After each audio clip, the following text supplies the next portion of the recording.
Hello students, welcome. तो बात हो रही थी प्रेजेंट कंटिन्यूअस टेंस की। लास्ट क्लास में प्रेजेंट कंटिन्यूअस टेंस के स्ट्रक्चर और उसके 4 यूजेस हमने देखे थे। तो आइए आगे बात करते हैं प्रेजेंट कंटिन्यूअस टेंस की।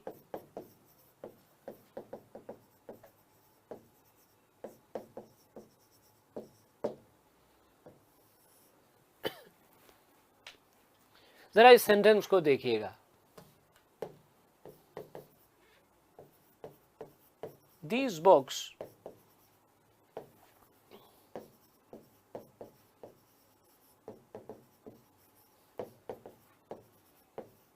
are belonging to me। क्या ये एक अच्छा सेंटेंस है? These books are belonging to me। उसको कहना है ये किताबें मेरी हैं, ये किताबें मुझे बिलोंग करती हैं, मीन्स ये बुक्स मेरी हैं। These books are belonging to me। Is it a good sentence? या इस सेंटेंस में कोई मिस्टेक है?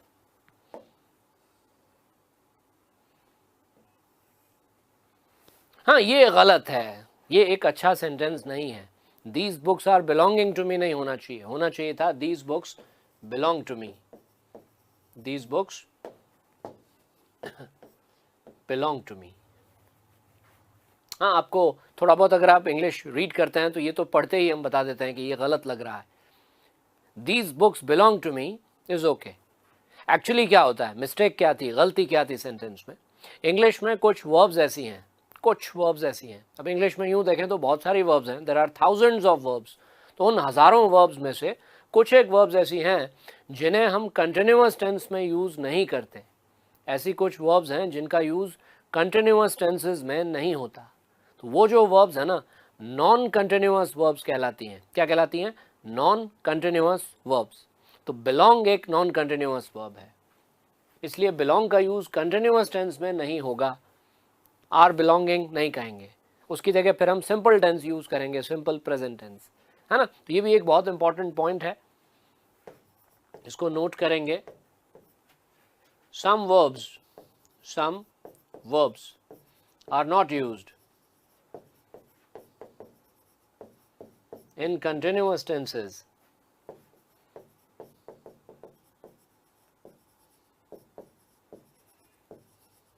They are called non-continuous verbs।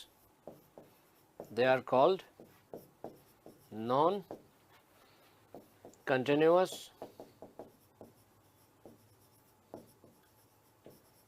verbs। ऐसी verbs को non-continuous verbs कहा जाता है।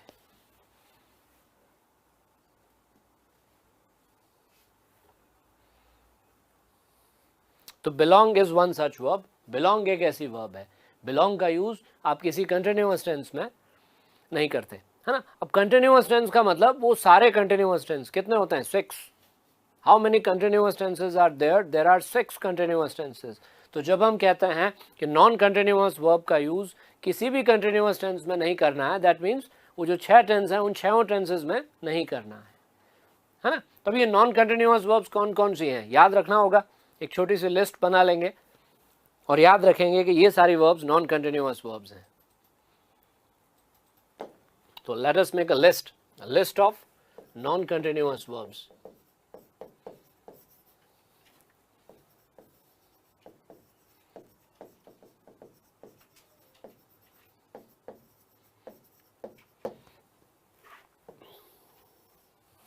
ये वाली वर्ब्स आएंगे उसमें। एक तो सी, SEE, सी दिखाई देना, सी। हियर सुनाई देना, notice understand,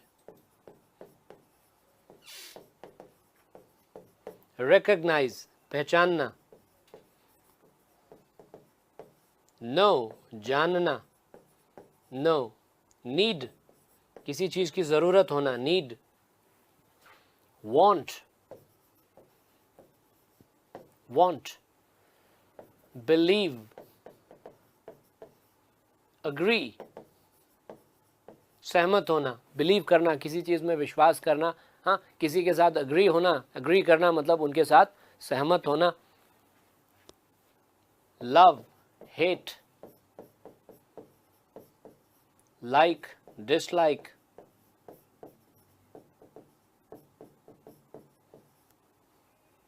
have, own, O-W-N, own. Think, feel,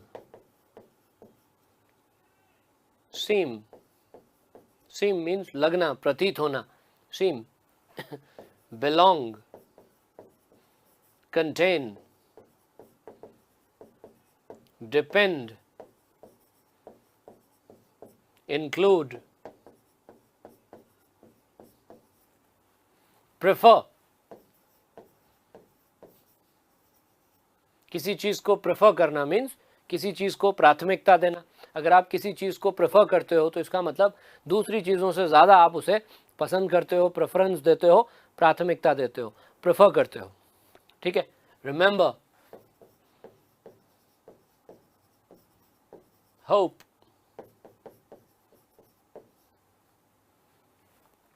ये कुछ नॉन कंटिन्यूअस वर्ब्स हैं।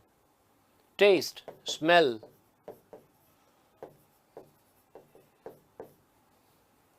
ये कुछ कॉमन यूज की वर्ब्स हैं जिन्हें कंटिन्यूअस टेंस में यूज नहीं करते।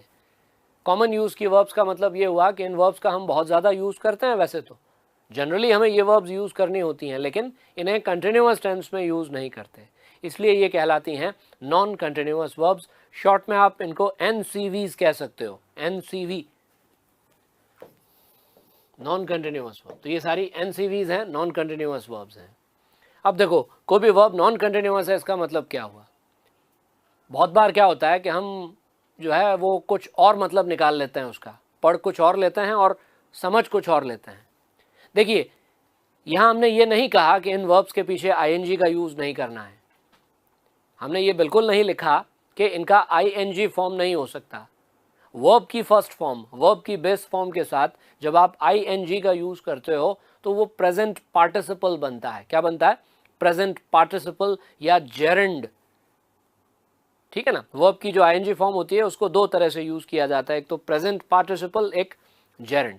तो इन सारी वर्ब्स का प्रेजेंट पार्टिसिपल हो सकता है, जेरेंड हो सकता है, मतलब इनके पीछे ING का यूज कर सकते हो। इन सारी वर्ब्स की ING फॉर्म हो सकती है, लेकिन इनका यूज किसी कंटिन्यूअस टेंस में नहीं हो सकता। देखो, ING फॉर्म का मतलब कंटिन्यूअस टेंस नहीं होता हमेशा। कोई भी वर्ब ING फॉर्म में है, पार्टिसिपल फॉर्म में है, तो इसका मतलब ये नहीं कि वो कंटिन्यूअस टेंस का सेंटेंस है। कंटिन्यूअस टेंस का सेंटेंस तब बनता है जब सेंटेंस का पूरा स्ट्रक्चर उस टेंस का हो। जैसे आपने इज, एम या आर के साथ अगर प्रेजेंट पार्टिसिपल का यूज किया है तो वो प्रेजेंट कंटिन्यूअस टेंस हो सकता है ना। तो इन वर्ब्स के साथ ING यूज करने का मना नहीं है। इनका प्रेजेंट पार्टिसिपल हो सकता है, इन सब का जेरेंड हो सकता है, लेकिन इन्हें किसी कंटिन्यूअस टेंस में यूज नहीं कर सकते। तो ये मत याद रखिएगा कि इनकी ING फॉर्म नहीं होती। इन सारी वर्ब्स की ING फॉर्म हो सकती है। Seeing, hearing, noticing, understanding, knowing, needing, हाँ ये हो सकता है, लेकिन इन वर्ब्स को हम कंटिन्यूअस टेंस में यूज नहीं करेंगे। ING फॉर्म का मतलब हमेशा कंटिन्यूअस टेंस नहीं होता है। ठीक है, तो ये नॉन कंटिन्यूअस वर्ब्स हैं। तो अगर वर्ब नॉन कंटिन्यूअस होती है और आपको अगर कंटिन्यूअस टेंस में सेंटेंस बनाना होता है तो आप क्या करते हैं? आप उस कंटिन्यूअस टेंस का यूज नहीं करते, उस टेंस को छोड़ देते हैं, उससे एक टेंस पहले वाला वो यूज करते हैं। टेंसेस का जो ऑर्डर है ना, हम जिस ऑर्डर में पढ़ रहे हैं वो ऑर्डर नहीं, जो टेंसेस का ऑर्डर है अपना, सबसे पहले सिंपल प्रेजेंट टेंस, फिर उसके बाद प्रेजेंट कंटिन्यूअस, फिर उसके बाद प्रेजेंट परफेक्ट, इस ऑर्डर में देखते हैं ना। तो उस ऑर्डर में जो कंटिन्यूअस टेंस है, जस्ट पहले वाला टेंस है, वो यूज करना होता है। अगर वर्ब नॉन कंटिन्यूअस है और आपको प्रेजेंट कंटिन्यूअस टेंस का सेंटेंस बनाना था तो आप क्या करेंगे? उसकी जगह सिंपल प्रेजेंट टेंस का यूज करेंगे। कौन से टेंस का? एक टेंस पीछे चले जाएंगे। अगर आपको पास्ट कंटिन्यूअस टेंस का सेंटेंस बनाना था तो आप उसकी जगह सिंपल पास्ट का यूज करेंगे, एक टेंस पीछे चले जाएंगे। ठीक है, तो अब कोई भी वर्ब इनमें से आप ले सकते हो।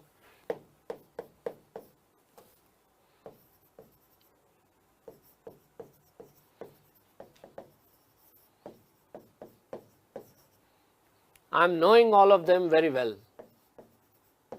मैं इन सब लोगों को बहुत अच्छे से जानता हूं। मैं इन सब लोगों को बहुत अच्छी तरह से जानता हूं। I am knowing all of them very well.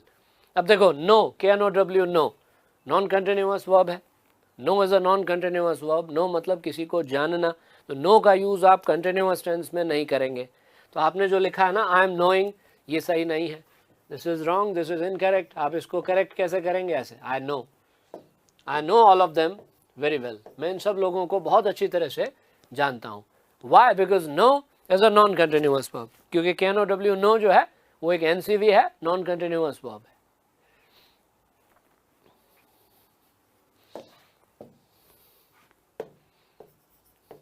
We are needing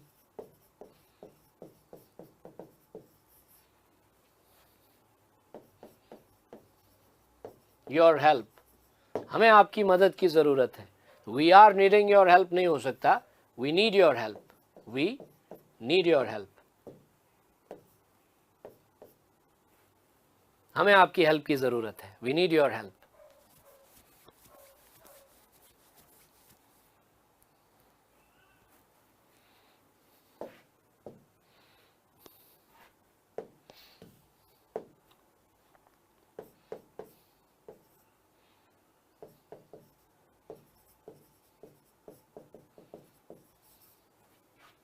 He is wanting to go abroad. वो विदेश जाना चाह रहा है. He is wanting to go abroad. Now want also is a non-continuous verb. Is wanting नहीं होगा. क्या होगा? He wants to go abroad. He wants to go abroad. Verb अगर non-continuous है तो उसका use continuous tense में नहीं करना है.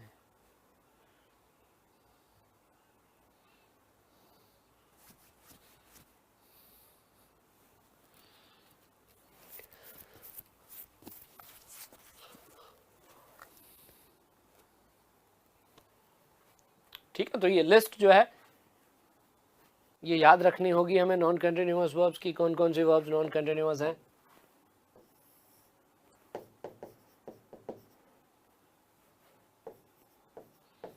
This bottle is containing milk. इस बॉटल में दूध है, मिल्क है. This bottle is containing milk. Now contain also is a non continuous verb. Is containing नहीं होगा. क्या होगा? Contains. This bottle contains milk. Is containing नहीं होगा, कंटेन होगा. Contains. This bottle contains milk. Contain is a non continuous verb.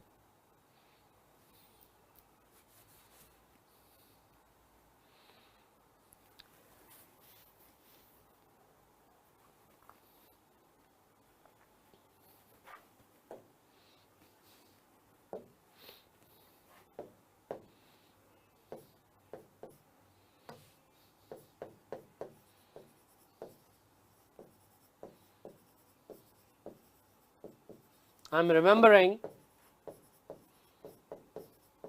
what he said. उसने क्या कहा था मुझे याद है. I'm remembering नहीं हो सकता. Remember is a non-continuous verb. I remember what he said. मुझे याद है उसने क्या कहा था. If you remember something, remember का मतलब क्या होता है? याद होना. अगर आप किसी बात को remember करते हो that means वो बात आपको याद होती है. Yes, I remember. हाँ मुझे याद है. I remember what he said. उसने क्या कहा था मुझे याद है.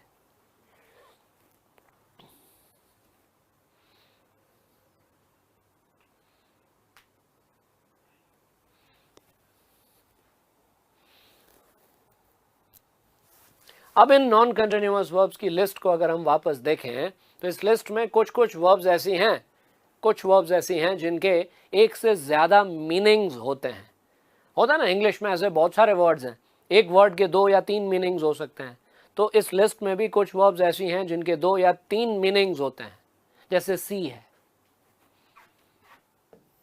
ठीक है. सी के अलावा लव, हैव, ये कुछ ऐसी वर्ब्स हैं. हाँ, थिंक, फील, टेस्ट, स्मेल. इन वर्ब्स को आप 2 या 2 से ज़्यादा मीनिंग्स में कई बार यूज कर लेते हैं. तो ऐसी वर्ब्स जिनके 2 या 2 से ज़्यादा मीनिंग्स होता है ना, तो कई बार ऐसा होता है कि उनका एक मीनिंग नॉन कंटिन्यूअस वाला होता है और दूसरा जो मीनिंग होता है ना वो नॉर्मल वर्ब. दूसरे मीनिंग में उसको नॉर्मल वर्ब की तरह यूज करते हैं. नॉर्मल वर्ब क्या होती है? एक होती है नॉन कंटिन्यूअस वर्ब्स, दूसरी होती है नॉर्मल वर्ब्स. तो नॉर्मल वर्ब्स हम उन्हें कहेंगे, नॉर्मल वर्ब्स हम किन वर्ब्स को कहेंगे? नॉर्मल वर्ब्स हम उन्हें कहेंगे जिन्हें हम किसी भी टेंस में यूज कर सकते हैं। अगर कोई वर्ब ऐसी है जिसका यूज आप किसी भी टेंस में कर सकते हो, कंटिन्यूअस, परफेक्ट, सिंपल, किसी में भी, तो वो नॉर्मल वर्ब है। हाँ, जैसे ईट, ड्रिंक, स्लीप, कम, गो, टीच, रीड, राइट, ये नॉर्मल वर्ब्स हैं। इन वर्ब्स का यूज आप हर टेंस में कर सकते हैं। तो जो वर्ब्स हर टेंस में यूज हो सकती हैं वो हैं नॉर्मल वर्ब्स। ठीक है, तो मैं ये बता रहा था आपको कि जिन वर्ब्स को मैंने अंडरलाइन किया है ना, ये वो वर्ब्स हैं जिनके दो मीनिंग्स होते हैं या तीन मीनिंग्स भी होते हैं कभी कभी। तो इनके अगर दो मीनिंग्स हैं तो दो मीनिंग्स में से एक मीनिंग तो नॉर्मल वर्ब वाला होता है और एक नॉन कंटिन्यूअस वाला। मतलब एक मीनिंग तो ऐसा है कि आप उस मीनिंग में उसको कंटिन्यूअस टेंस में यूज कर सकते हो, लेकिन उस वर्ब का एक मीनिंग ऐसा है कि जब आप उसको उस मीनिंग में यूज करते हो तो कंटिन्यूअस टेंस में यूज नहीं करते। ठीक है ना, जैसे सी, ऐसी वर्ब्स को मिक्स्ड वर्ब्स बोलते हैं। क्या कहते हैं? Mixed verbs. मिक्स्ड वर्ब्स का मतलब वो वर्ब्स जिन्हें नॉन कंटिन्यूअस और नॉर्मल दोनों तरह से यूज किया जा सकता है, मीनिंग को देखते हुए कि उनका मीनिंग क्या है सेंटेंस में। हाँ, जैसे अगर सी की बात करें तो सी का मतलब क्या होता है? सी मीन्स दिखाई देना। सी का मतलब होता है दिखाई देना। अब एक होता है देखना और एक होता है दिखाई देना। Now what is the difference between देखना एंड दिखाई देना? गौर किया जाए तो दोनों में डिफरेंस है। देखो, दिखाई अपने आप देता है, वॉलंटरी और इनवॉलंटरी दो चीजें होती है ना। जो काम आप अपनी मर्जी से करते हो, अपनी विल से करते हो, अपनी इच्छा से करते हो, वो वॉलंटरी है।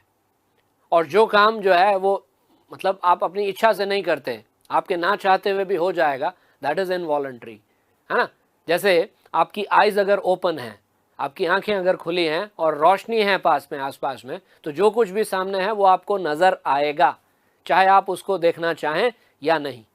होता है दिखाई देना, है ना। तो सी का मतलब, सी का पहला मतलब होता है दिखाई देना, और एक होता है देखना। अपनी मर्जी से, अपनी इच्छा से, वॉलंटरीली अपनी आईज अगर आप किसी चीज के ऊपर फिक्स करते हो, अपनी ग्लैंस, तो वो वॉलंटरी है, देखना। उसके लिए ज्यादातर लुक का यूज होता है। किसका? लुक का। हालांकि सी का यूज भी कर सकते हो, लेकिन जनरली उसके लिए यूज करते हैं किसका? लुक का। तो सी का पहला मतलब मैं बता रहा था, सी का पहला मतलब होता है दिखाई देना। ठीक है ना। तो दिखाई देने के सेंस में अगर आप सी का यूज करेंगे तो ये एक नॉन कंटिन्यूअस वर्ब है। See is a non continuous verb, उसका यूज कंटिन्यूअस टेंस में नहीं होगा। ठीक है ना। जैसे देखो, अगर आप ये कहते हो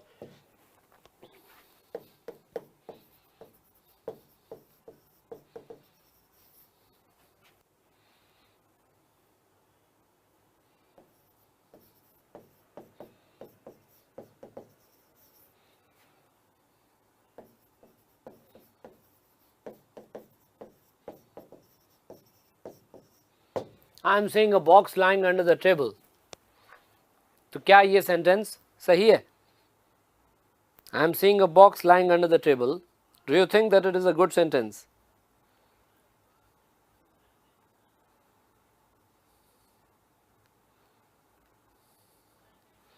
मुझे उस टेबल के नीचे पड़ा एक बॉक्स दिखाई दे रहा है। टेबल के नीचे एक बॉक्स पड़ा है, आपको वो बॉक्स नजर आ रहा है, दिखाई दे रहा है, कुछ दिखाई दे रहा है। हाँ, तो सी तो एक नॉन कंटिन्यूअस वर्ब है, तो आई एम सीइंग नहीं होना चाहिए। क्या होना चाहिए? I see. Simple present tense use करेंगे और कहेंगे I see a box lying under the table. दिखाई देने के सेंस में जब भी आप सी का यूज करते हो तो ये एक नॉन कंटिन्यूअस वर्ब होती है।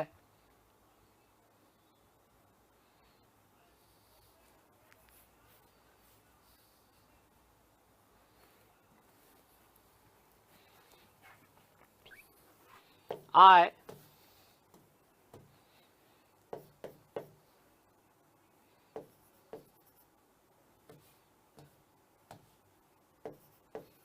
see nothing because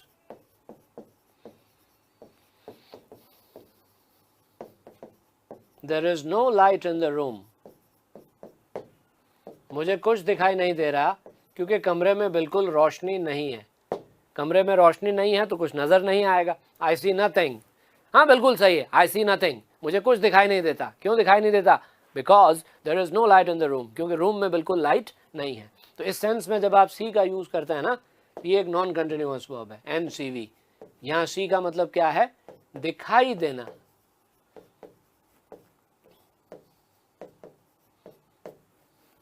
दिखाई देना। सी का यूज जब आप दिखाई देने के सेंस में करेंगे तो ये नॉन कंटिन्यूअस वर्ब की तरह यूज होगा, नॉर्मल वर्ब की तरह नहीं।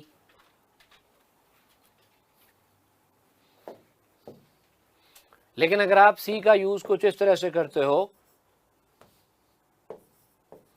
आवर ओल्ड नेबर्स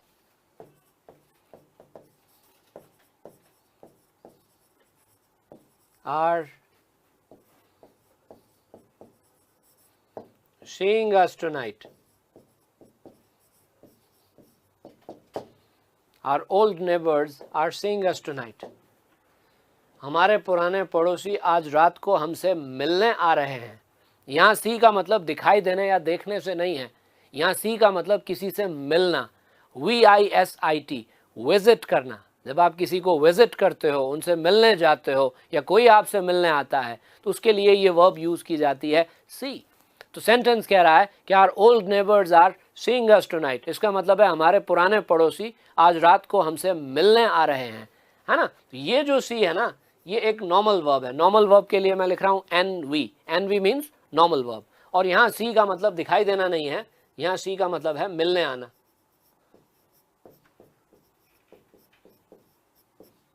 तो सी का यूज जब आप इस सेंस में करते हो तब तो ये नॉर्मल वर्ब होती है, तब आप इसे कंटिन्यूअस टेंस में यूज कर सकते हो। लेकिन दिखाई देने वाले सेंस में जब आप सी का यूज करेंगे तो वो एक नॉन कंटिन्यूअस वर्ब है।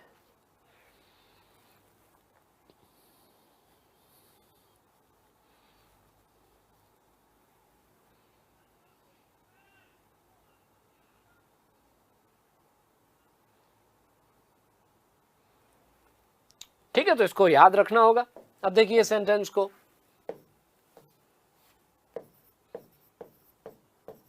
she is seeing everything, she is seeing everything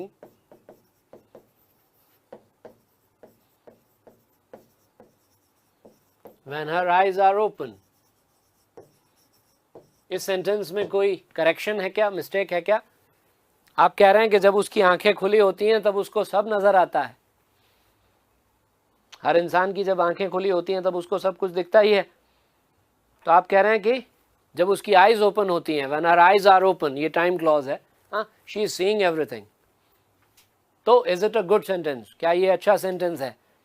नहीं है ना। इसमें सी को आपने कंटिन्यूअस टेंस में यूज कर लिया है, और सी का मतलब सेंटेंस में दिखाई देने से है। तो सी का मतलब अगर दिखाई देने से होता है तो वो एक नॉन कंटिन्यूअस वर्ब होती है ना। तो ये एरर है, मिस्टेक है। इसको करेक्ट करेंगे कैसे? प्रेजेंट कंटिन्यूअस टेंस की जगह सिंपल प्रेजेंट टेंस का यूज करके एक टेंस पीछे चले जाएंगे। She sees everything, she sees everything when her eyes are open। she sees everything when her eyes are open। now this is wrong। तो इस तरह से सेंटेंस करेक्शन का सवाल एग्जाम में आ सकता है। she sees everything when her eyes are open। she is seeing नहीं, she sees।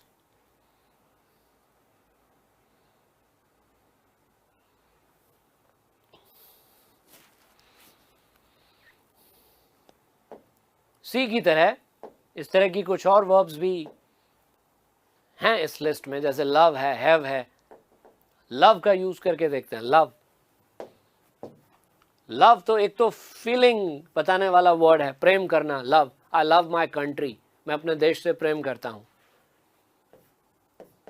He loves his family, he loves his family, वो अपने परिवार से प्रेम करता है ना। तो लव का मतलब अगर प्रेम करने से है तो ये नॉन कंटिन्यूअस वर्ब है। आप ये नहीं कहते he is loving his family. I love my country होता है, I am loving my country नहीं होता। आई लव माई कंट्री बोलते हैं, I am loving my country नहीं कहते, है ना। तो इस सेंस में ये जो लव है ये क्या है? It's a non continuous verb, और यहाँ लव का मतलब होता है प्रेम करना। लेकिन एक लव का यूज हम कई बार इस तरह से करते हैं,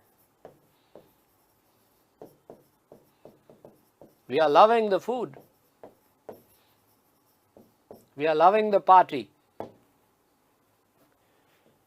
यहां लव का मतलब है एंजॉय करना, टू एंजॉय।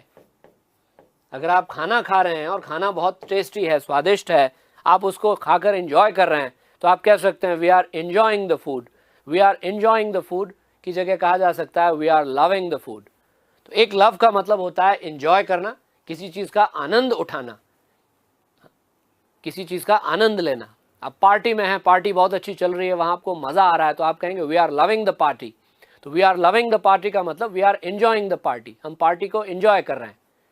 ठीक है, तो एंजॉय करने के सेंस में जब आप लव का यूज करेंगे तो ये नॉर्मल वर्ब है। लेकिन लव का मतलब अगर वो फीलिंग से, प्रेम करने से है, तो ये नॉन कंटिन्यूअस वर्ब है। तो इस एग्जांपल में ये एनसीवी है, लेकिन इस एग्जांपल में ये एक एनवी है, नॉर्मल वर्ब है।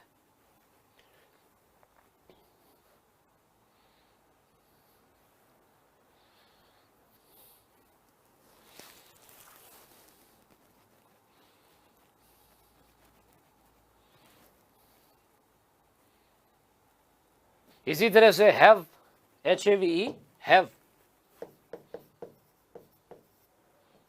अब हैव के बहुत सारे यूजेस हैं, हैव के 2 या 3 यूजेस नहीं हैं।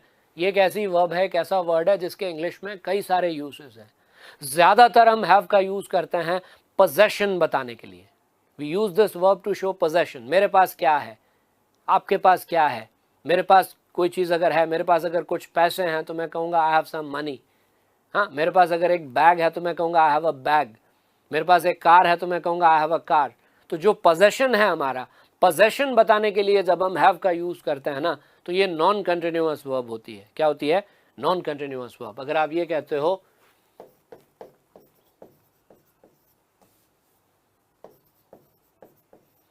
आई have a car and a scooter, I have a car and a scooter, मेरे पास एक कार और एक स्कूटर है। मेरे पास 2 व्हीकल्स हैं, कौन से? एक कार है और एक स्कूटर है। आई have a car and a scooter. तो ये जो हैव है ना, ये एक नॉन कंटिन्यूअस वर्ब है। ये नहीं कहेंगे कि I am having a car and a scooter. I am having a car and a scooter नहीं, I have a car and a scooter. ठीक है, तो यहां हैव का यूज हमने क्या बताने के लिए किया है? अपना पोजेशन। लेकिन अगर हैव का यूज हम इस तरह से करते हैं, we are having lunch, we are having breakfast,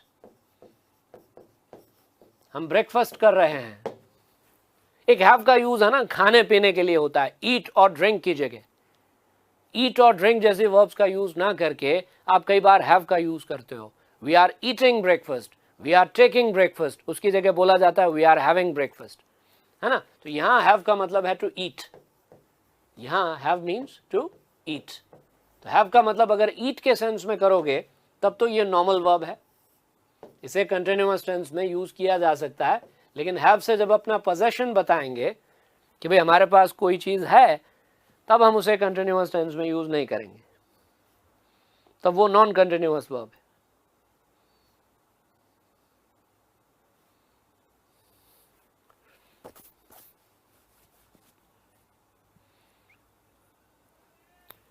ठीक है ना, तो ये अगर याद रख सकते हैं तो बहुत अच्छी बात है। बहुत सारी बातें होती हैं जब हम यूसेज की बात करते हैं ना, जब हम पर्टिकुलर एक एक वर्ड को देखते हैं इस तरह से, तो बहुत सारी चीज़ें सीखने को हमें मिलती हैं। तो उन बहुत सारी चीज़ों में से हम कितना याद रखते हैं, कोशिश तो ये करनी चाहिए कि सारी बातें याद रह जाएं। जितनी ज़्यादा बातें याद रहेंगी, है ना, उतना हमसे मिस्टेक्स कम होंगी। फिर उसमें से कई बार कुछ बातें हम भूल भी जाते हैं, कोई बात नहीं, लेकिन कोशिश ये करनी चाहिए कि वो सारी बातें, वो सारे पॉइंट्स जो आपने पढ़े थे वो आपको याद रहें। हाँ, इसी तरह से थिंक और फील। थिंक सोचना। थिंक एक बहुत ही कॉमन यूज की वर्ब है। थिंक का मतलब होता है सोचना। When you think about something, आप किसी चीज के बारे में सोचते हो। तो अब देखो, थिंक का यूज अगर आप सोचने के सेंस में करते हो कि भाई मैं कुछ सोच रहा हूं, है ना, तो आपको ये पता होना चाहिए ये एक नॉर्मल वर्ब है। अगर थिंक का मतलब है सोचना, तो it is a normal verb, मतलब आप उसको किसी भी टेंस में यूज कर सकते हो। कह सकते हो इस तरह से, आई am thinking about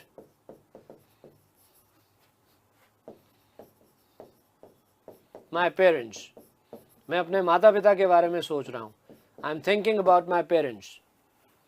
now this is a normal verb. यहाँ थिंक का मतलब है सोचना, और बिल्कुल ये एक नॉर्मल वर्ब है. आपने इसको कंटिन्यूअस टेंस में यूज किया है, एकदम सही है.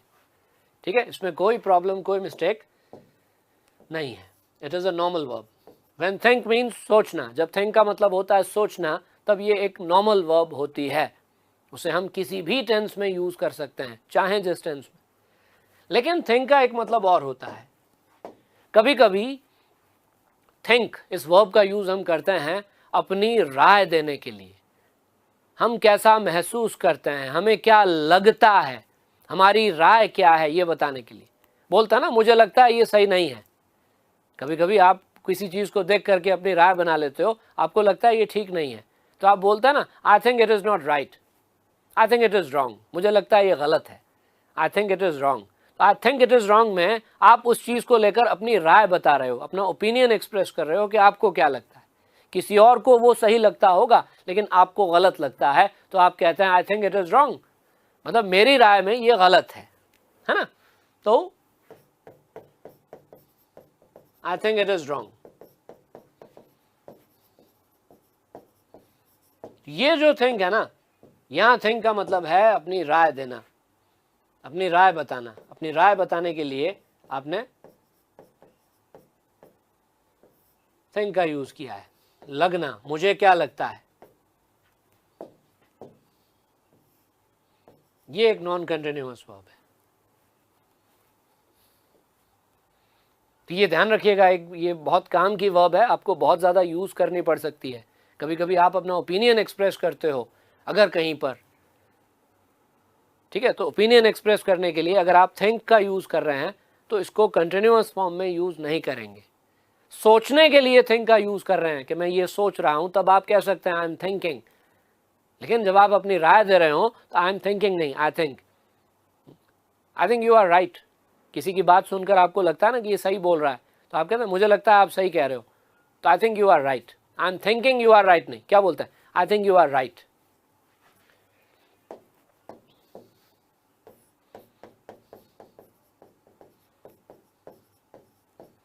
आई think he is a good teacher. मेरी राय में वो एक अच्छा टीचर है. मुझे तो ऐसा लगता है कि वो एक अच्छा टीचर है. तो वो कैसा टीचर है, मैं उसको लेकर अपनी राय बता रहा हूँ, अपना ओपिनियन दे रहा हूँ कि मुझे क्या लगता है. तो याद रखेंगे इसको. अगर आप थिंक का यूज़ अपना ओपिनियन देने के लिए करते हैं, अपनी राय रखने के लिए करते हैं, तो ये एक नॉन कंटिन्यूअस वर्ब होती है.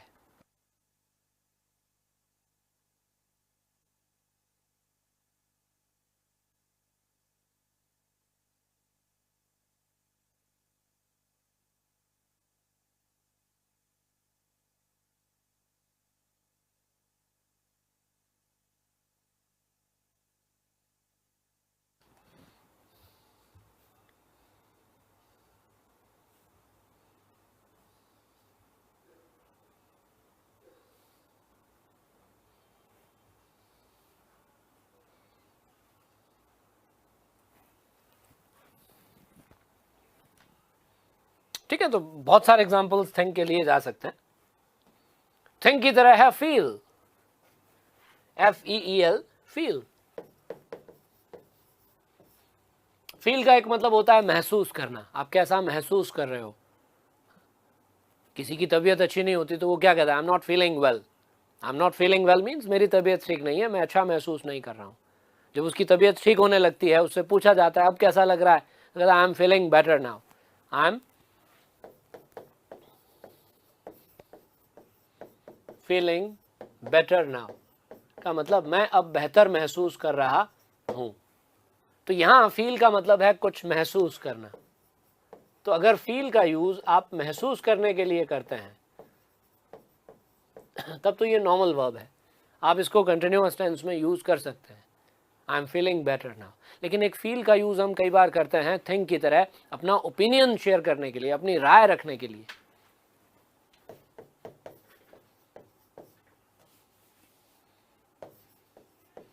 I feel we should try again. I feel we should try again. मुझे लगता है हमें फिर से कोशिश करनी चाहिए, मेरी राय में हमें फिर से कोशिश करनी चाहिए। कभी कभी हम लोगों से उनकी राय जानना चाहते हैं, उनका ओपिनियन लेना चाहते हैं, तो हम उनसे पूछते हैं what do you feel about it. What do you feel about it का मतलब होता है कि इसके बारे में आपकी क्या राय है। What do you think about it, तो what do you think about it का मतलब भी यही होता है कि इसके बारे में तुम्हारी क्या राय है। ठीक है ना। तो अगर आप राय देने के लिए फील का यूज कर रहे हैं तो ये एक नॉन कंटिन्यूअस वर्ब है, फिर आप इसको कंटिन्यूअस टेंस में यूज नहीं करेंगे। यहां पर फील एक एनसीवी है, यहां पर फील एक एनवी है।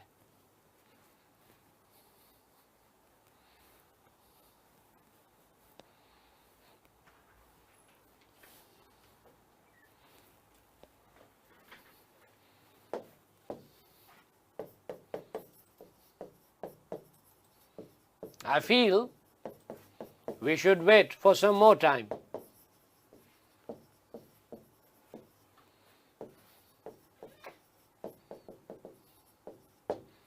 मेरी राय में हमें थोड़ी देर और इंतजार करना चाहिए। I feel, मुझे लगता है हमें थोड़ी देर और वेट करना चाहिए। I feel we should wait for some more time. आपको क्या लगता है, आपकी क्या राय है, आप उसको एक्सप्रेस कर रहे हो। नॉन कंटिन्यूअस वर्ब है ये। ऐसे ही टेस्ट, स्मेल जैसी वर्ब्स भी हैं। टेस्ट, वैसे तो देखो टेस्ट एक नाउन की तरह भी यूज होता है। हाँ, when you use this word as a noun taste, तो टेस्ट का मतलब होता है स्वाद। हाउ इज द टेस्ट, किसी ने कोई चीज खाई, आपने पूछा इसका स्वाद कैसा है, तो आप पूछते हैं how is the taste. How is the taste का मतलब इसका स्वाद कैसा है। इस सेंटेंस में टेस्ट को नाउन की तरह यूज किया गया है, लेकिन टेस्ट को जब हम वर्ब की तरह यूज करते हैं, टेस्ट जब सेंटेंस में वर्ब होता है तो टेस्ट के दो मतलब हो सकते हैं। एक तो टेस्ट का यूज हम किसी चीज का टेस्ट कैसा है, किसी चीज का स्वाद कैसा है, ये बताने के लिए करते हैं। इस तरह से Honey tests sweet, Honey tests sweet, शहद का स्वाद मीठा होता है। हनी टेस्ट्स स्वीट, ये नॉन कंटिन्यूअस वर्ब है। यहां आप सेंटेंस में टेस्ट का यूज शहद का, हनी का स्वाद बताने के लिए कर रहे हो। How does honey taste, honey taste sweet. ये नहीं कहेंगे हनी इज टेस्टिंग स्वीट, क्या कहेंगे, honey taste sweet. Non continuous verb है। लेकिन अगर आप ये कहते हो she is tasting the honey, she is tasting the honey,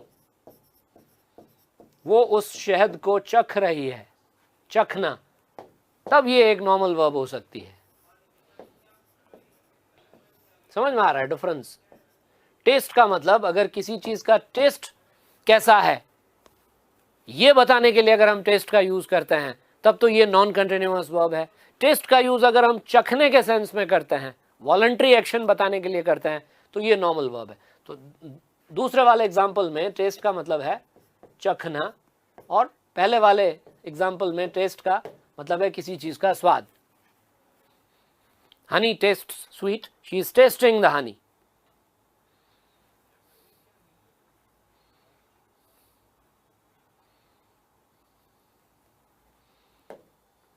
ऐसे ही smell, smell, roses smell sweet, गुलाब के फूलों की स्मेल स्वीट होती है। और एक ये sentence, she is smelling the roses, वो उन फूलों को सूंघ रही है। सूंघना, एक स्मेल का मतलब सूंघना और एक स्मेल का मतलब किसी चीज की गंध, स्मेल, है ना। तो पहले वाले केस में स्मेल एक नॉन कंटिन्यूअस वर्ब है और दूसरे वाले केस में नॉर्मल वर्ब है।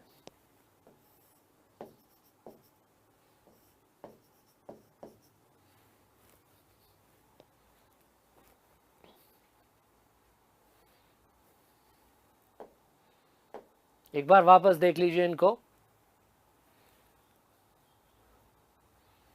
इन्हें याद रख लेना चाहिए।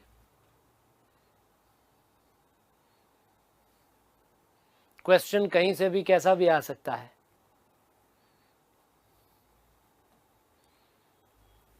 सेंटेंस करेक्शन का क्वेश्चन आ सकता है। अब जैसे सपोज ये इस तरह से सेंटेंस करेक्शन के क्वेश्चंस आ गए।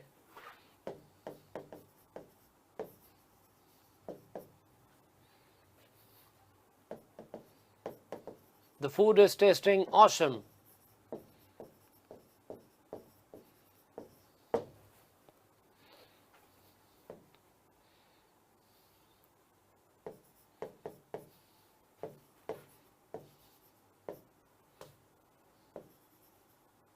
All of us are loving our parents. है ना? तो इसमें करेक्शन क्या करेंगे, क्या मिस्टेक्स हैं इन सेंटेंसेस में? The food is testing awesome. Awesome का मतलब बहुत अच्छा। कोई चीज बहुत अच्छी होती है तो उसको डिस्क्राइब करने के लिए ये एक एडजेक्टिव यूज किया जाता है, ऑसम। तो खाने का स्वाद बहुत अच्छा है, the food is testing awesome. तो खाने का स्वाद कैसा है ये बता रहे हो ना, तो इस सेंस में तो टेस्ट एक नॉन कंटिन्यूअस वर्ब है, इस टेस्टिंग नहीं होगा, क्या होगा? टेस्ट। गलत है, सही क्या होगा? Taste. The food tastes awesome. इसी तरह से all of us are loving our parents. हम सब अपने माँ बाप से प्यार करते हैं।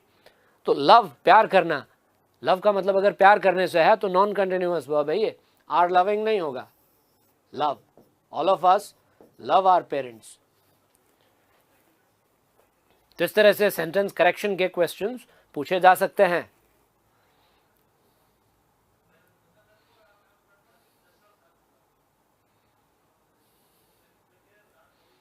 है ना? तो ये एक इंपॉर्टेंट पॉइंट है। ये नॉन कंटिन्यूअस वर्ब्स जो हैं, ये जो लिस्ट है नॉन कंटिन्यूअस वर्ब्स की, ये हमें याद रखनी पड़ेगी। ठीक है, इसमें से कुछ वर्ब्स तो हैं ही नॉन कंटिन्यूअस, जैसे कि नो है, KNOW, नो। हाँ, बिलीव, अग्री, नीड, वांट। लेकिन कुछ वर्ब्स ऐसी हैं जिनके अगर दो मीनिंग्स होते हैं तो दो मीनिंग्स में से एक मीनिंग ऐसा होता है जो नॉन कंटिन्यूअस वाला होता है, और दूसरा मीनिंग ऐसा होता है कि आप उसमें उसको नॉर्मल वर्ब की तरह यूज कर सकते हो। ठीक है, तो लिस्ट को अच्छे से याद कर लेना, इसको, NCBs की लिस्ट को।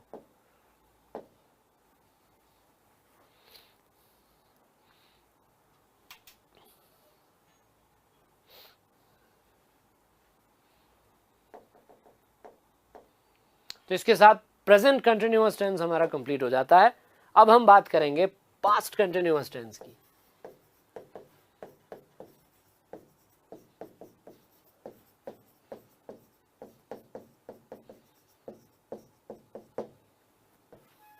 जैसा कि हम जानते हैं कंटिन्यूअस टेंस जो है प्रोग्रेसिव टेंसेस भी कहलाते हैं।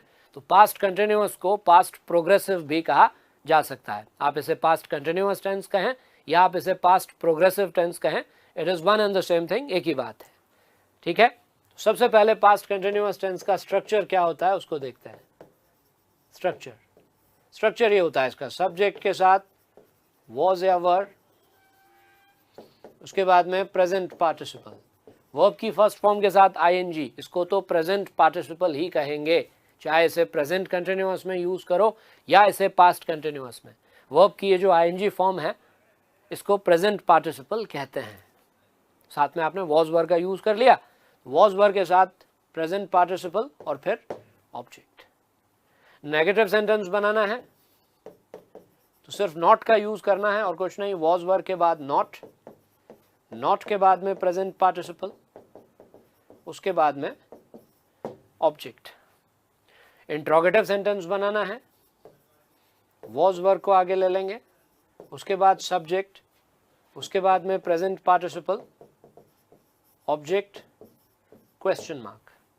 इंट्रोगेटिव नेगेटिव सेंटेंस बनाना है, was were, subject, not, present participle, object, question mark.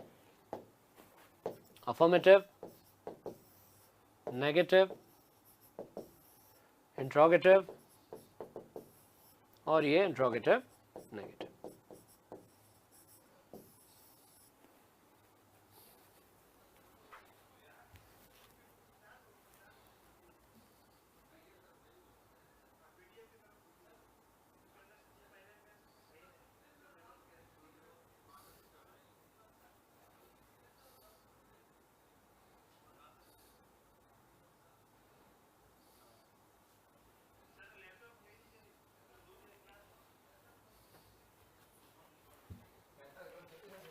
ठीक है, स्ट्रक्चर तो बिल्कुल इसका प्रेजेंट कंटिन्यूअस की तरह ही है, बस वहाँ इज एम आर का यूज होता था, इस टेंस में इज एम आर की जगह यूज करते हैं वॉज या वर का। Now let us talk about the usage. अब बात करते हैं इस टेंस के यूसेज की। यूसेज क्या होते हैं इस टेंस के, कहाँ पास्ट कंटिन्यूअस टेंस यूज होता है? ये पास्ट का कंटिन्यूअस टेंस है ना, पास्ट का प्रोग्रेसिव टेंस है, तो इसका यूज हम सबसे पहले करेंगे किसी ऐसे एक्शन के बारे में बात करने के लिए जो पास्ट में जारी था। कोई एक्शन, कोई काम पास्ट में हो रहा था, दिए गए टाइम पर जारी था, चल रहा था, तो उसके लिए होता है पास्ट कंटिन्यूअस टेंस। पहला use to talk about an action that was going on in the past, action going on in the past.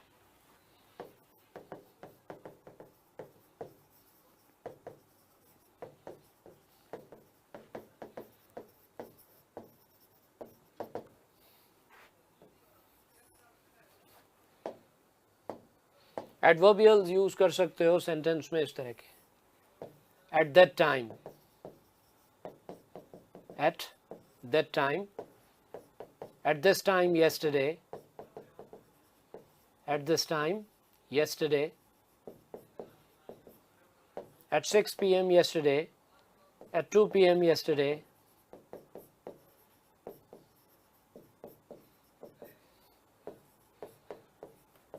at 2 p.m. last Friday,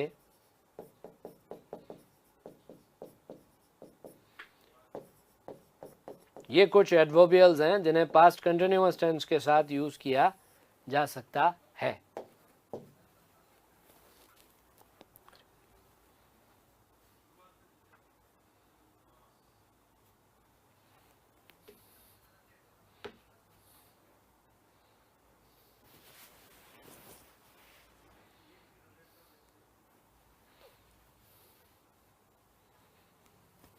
eight that time, examples देखते हैं।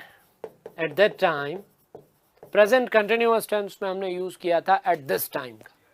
अगर प्रेजेंट कंटिन्यूअस टेंस का sentence बनाते हैं तो हम कहते हैं एट दिस टाइम, यानी इस समय कुछ हो रहा है।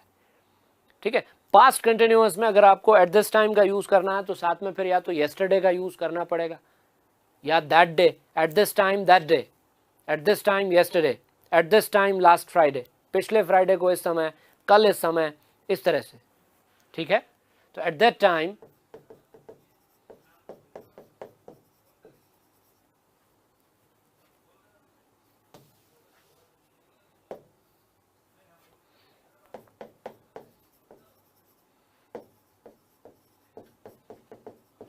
I was reading the evening newspaper.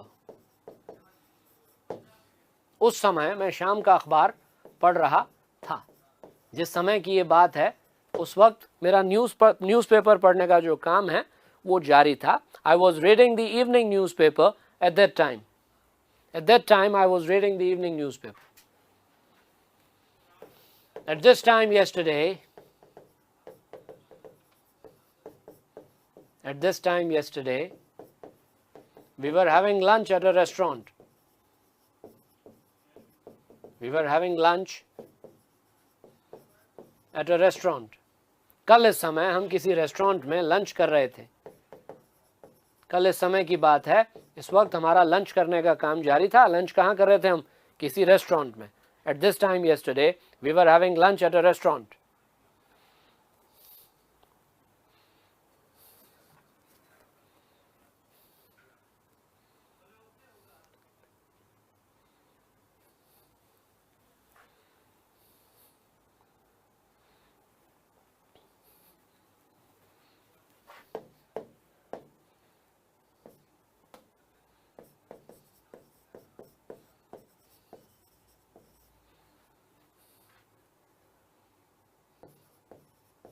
They were having an important discussion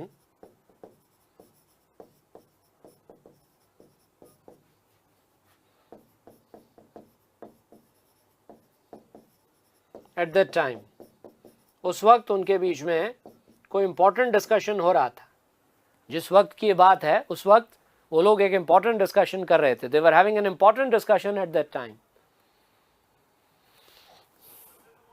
तो इन तीनों ही सेंटेंसेस में ऐसा लग रहा है कि पास्ट में दिए गए टाइम पर, दिए गए समय पर कोई काम था, कोई एक्शन था जो हो रहा था, चल रहा था या जारी था।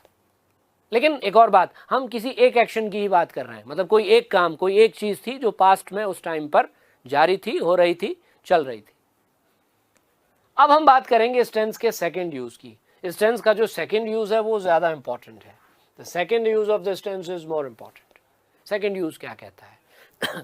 देखिए, इस टेंस का जो सेकंड यूज है उसमें हम एक नहीं दो चीजों को देखते हैं। ठीक है, दो एक्शंस के बारे में बात करेंगे। वो दो एक्शंस कैसे होंगे? उनमें से एक एक्शन तो पास्ट में जारी रहा होगा, दूसरा एक्शन उसके दौरान हुआ होगा। हम कई बार ऐसा कहते हैं ना कि पास्ट में कोई एक चीज हो रही थी, मैं बुक पढ़ रहा था और बाहर दरवाजे पर बेल बज गई। मैं अपने घर में अपने रूम में बैठा बुक पढ़ रहा था और किसी ने बाहर आकर बेल बजा दी, है ना। तो कितनी चीजें हुई सेंटेंस में? दो। एक तो मेरा बुक पढ़ने का काम जो था वो जारी था और उसके दौरान उसके बीच में कोई आकर बेल बजा देता है ना। तो अक्सर इस तरह के सेंटेंस हमें बोलने पड़ते हैं या यूज करने पड़ते हैं, है ना। तो ऐसा सेंटेंस बनाने के लिए आपको अपने सेंटेंस में दो क्लॉज यूज करने पड़ेंगे। अब क्लॉज क्या होता है आप बहुत अच्छे से जानते हो, है ना। You will have to use two clauses. आपको दो क्लॉज यूज करने पड़ेंगे और दोनों क्लॉज अलग अलग टेंस के होंगे। एक क्लॉज होगा पास्ट कंटिन्यूअस टेंस का और दूसरा जो क्लॉज होगा वो होगा सिंपल पास्ट टेंस का। दो चीजों में से, दो एक्शंस में से जो एक्शन जारी रहा होगा उसके लिए पास्ट कंटिन्यूअस टेंस और जो उसके बीच में हुआ होगा उसके लिए सिंपल पास्ट टेंस। ठीक है, तो ये जो सेकेंड यूज है इसको हम कहेंगे interrupted action in the past. क्या कहेंगे? Interrupted action in the past. Interrupted, interrupt करना। इंटरप्ट करने का मतलब क्या होता है? बाधित करना, रुकावट पैदा करना। एक काम जो हो रहा था, कोई दूसरा काम हुआ, उसने उसमें रुकावट पैदा की, बाधा डाली, है ना। तो जो काम जिसमें रुकावट पैदा हुई उसे कहते हैं interrupted action. Interrupted action in the past. जैसे देखो ये sentence,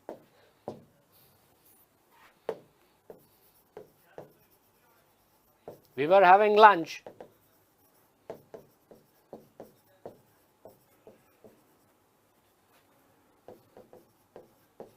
when the guests came। जिस वक्त मेहमान आए उस वक्त हम लोग लंच कर रहे थे। We were having lunch when the guests came। अब देखिए सेंटेंस में कितने काम हुए, कितनी चीजें हुई? दो चीजें हुई। एक तो आप लंच कर रहे थे, आपका लंच करने का जो काम था वो जारी था, इट वॉज गोइंग ऑन। आपने कहा वी वर हैविंग लंच। कब लंच कर रहे थे? जब गेस्ट्स आए तब, when the guests came, है ना। तो एक तरह से देखें तो ये वाला जो क्लॉज है वी वर हैविंग लंच, ये मेन क्लॉज है ना। मेन क्लॉज को तो आप आइडेंटिफाई कर ही सकते हैं। और ये जो क्लॉज है व्हेन द गेस्ट्स केम, ये है टाइम क्लॉज। टाइम क्लॉज को अब हम बहुत अच्छे से जानते हैं। हाँ, ये व्हेन से जो क्लॉज स्टार्ट होता है, जो सेंटेंस में टाइम की इंफॉर्मेशन देता है, उसको हम टाइम क्लॉज कहते हैं। हम लोग लंच कब कर रहे थे? जब गेस्ट्स आए तब। We were having lunch when the guests came. तो ये तो है ही, खैर मेन क्लॉज और टाइम क्लॉज का कॉन्सेप्ट तो है ही। लेकिन देखो ये सिचुएशन हम एक और तरीके से भी समझा सकते हैं किसी को। हम ये कह सकते हैं कि इस सेंटेंस में दो तरह के एक्शंस हैं, दो तरह की चीजें हैं इस सेंटेंस में। एक है इंटरप्टेड एक्शन और दूसरा है इंटरप्टिंग एक्शन। एक है इंटरप्टेड एक्शन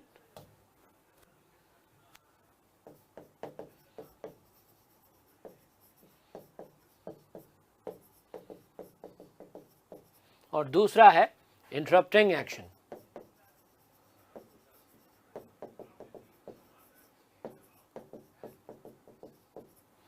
इंटरप्टेड एक्शन का मतलब होता है बाधित होने वाला काम। वो एक्शन जो इंटरप्ट हुआ, बाधित हुआ, जिसमें रुकावट पैदा हुई, उसको कहते हैं इंटरप्टेड एक्शन। इंटरप्टिंग एक्शन का मतलब होता है जिसने उसको इंटरप्ट किया। इंटरप्टेड एक्शन मीन्स वो काम जो इंटरप्ट हुआ, इंटरप्टिंग एक्शन मीन्स वो काम जिसने इंटरप्ट किया, है ना। तो ये इंटरप्टेड एक्शन है। हम लंच कर रहे थे, लंच करने का काम हमारा जारी था, उसके दौरान गेस्ट्स आ गए। अब ये जरूरी नहीं, देखो ये बिल्कुल जरूरी नहीं कि उसके दौरान जो काम हुआ उसकी वजह से जो काम जारी था वो रुक गया हो या बंद हो गया हो। भाई हम लंच कर रहे थे, मेहमान आ गए, तो मेहमानों को देख करके हमने लंच बीच में छोड़ दिया होगा, ये कोई ज़रूरी नहीं। हो सकता है हमने अपना लंच जारी रखा हो और मेहमानों को एक जगह बैठा दिया हो। यहाँ इंटरप्टेड एक्शन का मतलब सिर्फ इतना है कि एक काम के जारी रहने के दौरान कोई दूसरी चीज़ हुई। अब उसने उसको कितना अफेक्ट किया, कितना प्रभावित किया, रोका या नहीं, वो चीज़ नहीं देखी जाती। सिर्फ ये देखा जाता है कि एक काम के जारी रहने के दौरान कोई दूसरा काम हुआ, है ना। तो जो इंटरप्टेड एक्शन है उसे हम लिखेंगे पास्ट कंटिन्यूअस टेंस में। कौन से टेंस में? पास्ट कंटिन्यूअस टेंस में। और जो इंटरप्टिंग एक्शन है उसके लिए हम यूज करेंगे कौन से टेंस का? सिंपल पास्ट टेंस का। ये simple past tense, interrupting action, past continuous tense, interrupted action. We were having lunch when the guests came. इस तरह से ये दोनों टेंस आपके एक साथ यूज होंगे। आप ऑर्डर चेंज कर सकते हो, कह सकते हो when the guests came we were having lunch.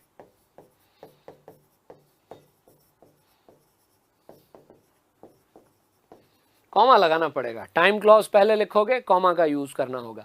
When the guests came we were having lunch, we were having lunch when the guests came.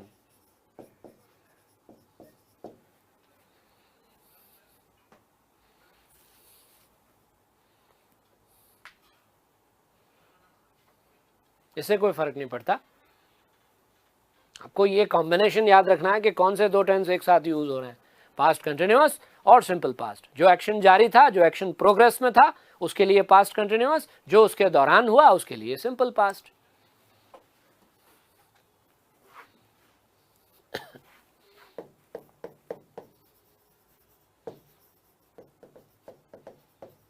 I was driving the car when my phone rang. जब मेरे phone की ring बजी तब मैं car drive कर रहा था। हाँ, मैं ड्राइव कर रहा था, मेरा कार ड्राइव करने का काम जारी था और उसके दौरान क्या हो गया? फोन की रिंग बज गई। अब यहाँ ये ज़रूरी नहीं कि फ़ोन की रिंग बजने से मैंने ड्राइविंग बंद कर दी हो, ब्रेक्स लगा दिए हो और फ़ोन को आंसर किया हो सकता है मैंने रिंग बजने दी हो, लेकिन मेरे फ़ोन की रिंग कब बजी? कार ड्राइव करने के दौरान। तो कार ड्राइव करने वाला जो एक्शन है वो इंटरप्टेड एक्शन है और फ़ोन की जो रिंग बजती है वो इंटरप्टिंग एक्शन है। तो इंटरप्टेड एक्शन के लिए past continuous tense, interrupting action के लिए सिंपल पास्ट टेंस। ये याद रखना है, पास्ट कंटिन्यूअस, सिंपल पास्ट। आप ऑर्डर चेंज कर सकते हो, कह सकते हो when my phone rang, comma I was driving the car. When my phone rang I was driving the car. ये हो सकता है।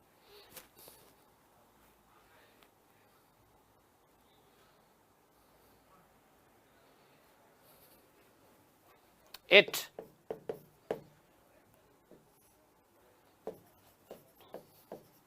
when the accident happened,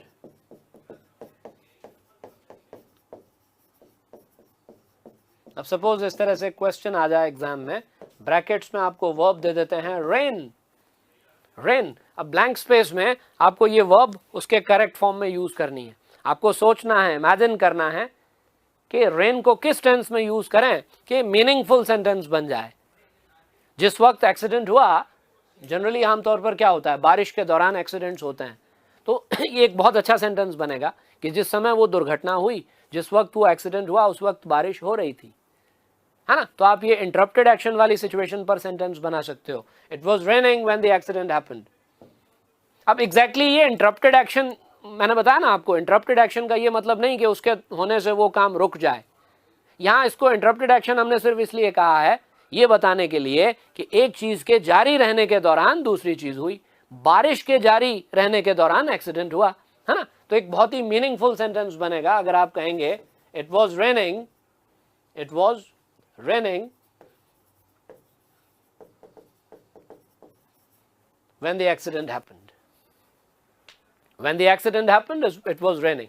जिस वक्त एक्सीडेंट हुआ उस वक्त बारिश हो रही थी, है ना। तो ये जो सेकंड यूज है पास्ट कंटिन्यूअस टेंस का, ये एक बहुत इंपॉर्टेंट यूज है। ज्यादातर पास्ट कंटिन्यूअस टेंस इस तरह से यूज होता है, सिंपल पास्ट टेंस के साथ। थोड़े से इसके और एग्जांपल्स देख लेंगे नेक्स्ट क्लास में और फिर आगे बात करेंगे। Thank you.